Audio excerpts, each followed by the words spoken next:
Hello everybody, how you been? Mikey's here with another review. It's been a busy week. The holiday season is definitely upon us.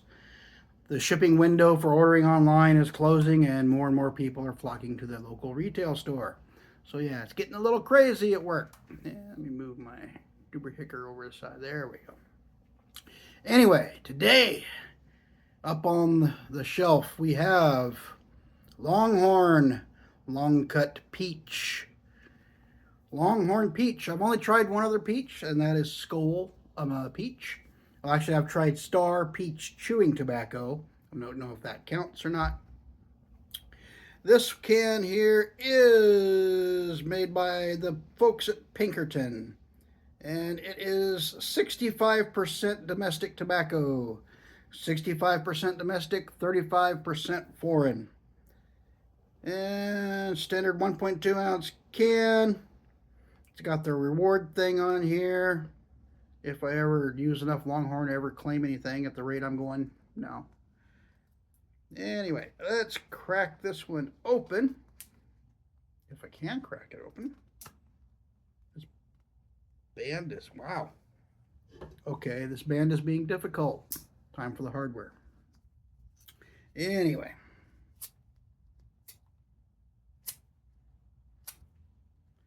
There we go. Yeah. Luckily, I survived all the holiday parties for the season, I believe. So, just cruising into Christmas now. I'm not an entirely sociable creature. I got plenty of friends and stuff. It's just, I normally just don't go to parties. It's just not my thing. Oh, that's peachy. Wow. Woo, that's peachy. Whoa, that's like a Jolly Rancher peach candy climbed in here before they shut down the lid. That's very, woo. Yeah, that's peachy. Also, slightly earthy too, probably from the tobacco. But yeah, whew, that's the peach is strong with this one. That's very peachy. Give you some idea of the cut there on the lid, kind of all over the place in true Longhorn fashion. This is an economy dip. This is not high end. I think after the coupon, I paid $2.25 for this with the coupon. Wow, it's it's not a bad peach smell. That's why I keep sniffing it. But it's definitely a strong peach smell. There's the money shot. Some long bits, some short bits, and lots of other bitty bits. I can just sit here and smell this can for the next 10 minutes and I'll be all right. But that's not what I'm here for. Ooh. Hope it tastes like it smells. Wouldn't be too bad. Now, I've had issues with Longhorn in the past. It wants to come apart after a few minutes in the mouth, so trying to give it a nice, good, solid pinch there.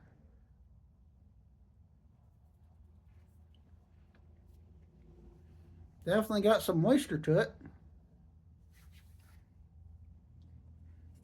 And it's definitely peachy. Wow, that's peachy.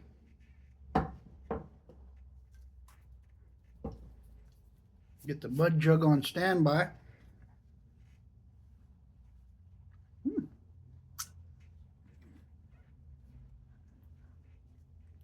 This is very candy-like. Very candy-like.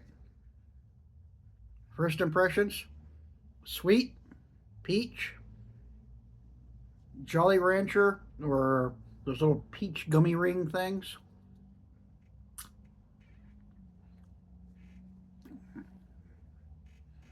It's definitely got an artificial flavor to it. Wow. The peach is strong. That's all I'm getting. Artificial peach flavoring.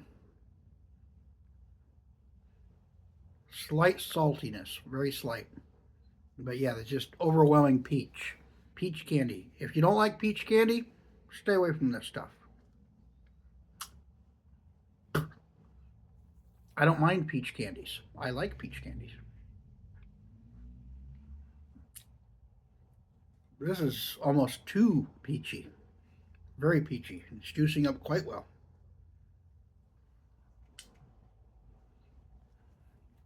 Local treasure story. Back in the late 1800s, some prospectors struck it rich. They spent all summer mining their claim up on the Sugarloaf Mountain here nearby.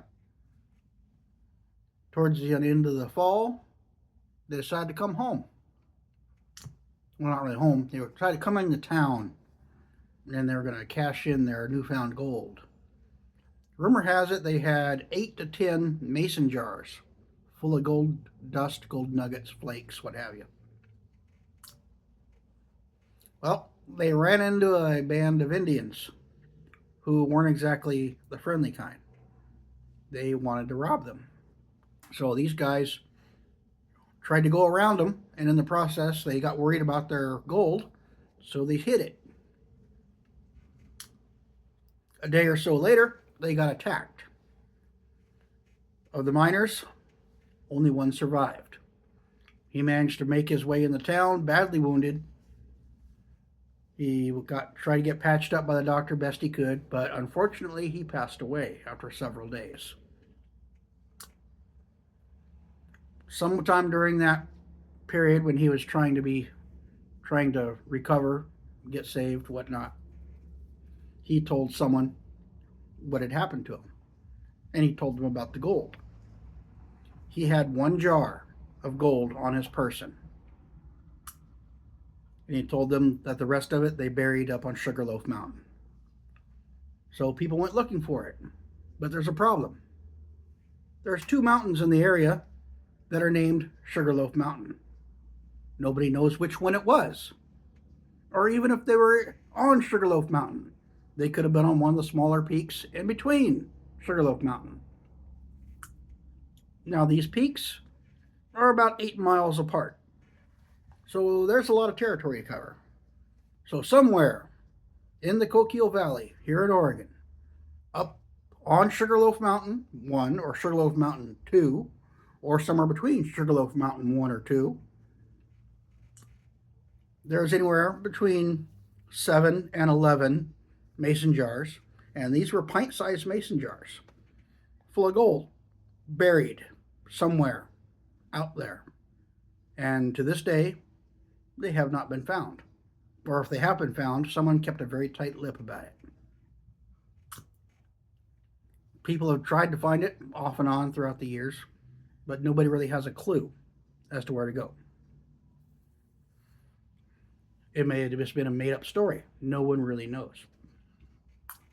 But somewhere out there is the lure of a bunch of easy gold, if you can ever find it, buried on Sugarloaf Mountain near my little town.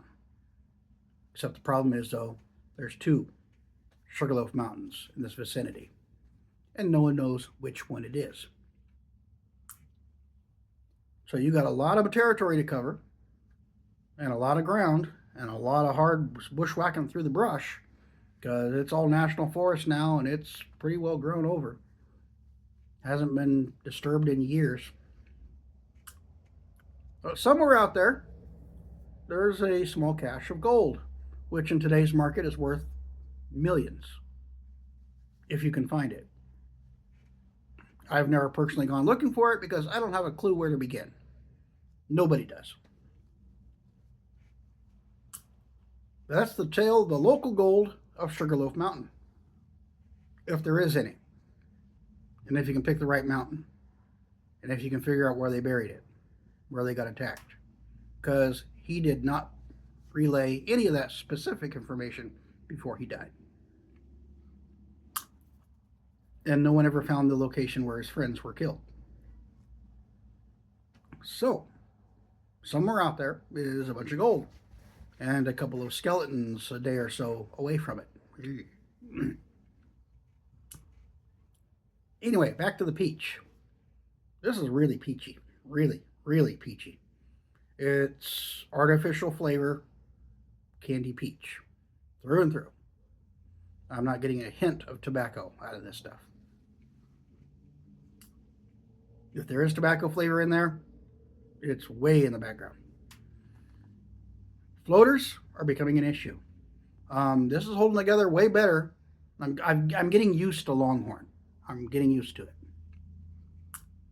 So I know that I just have to pack it really good.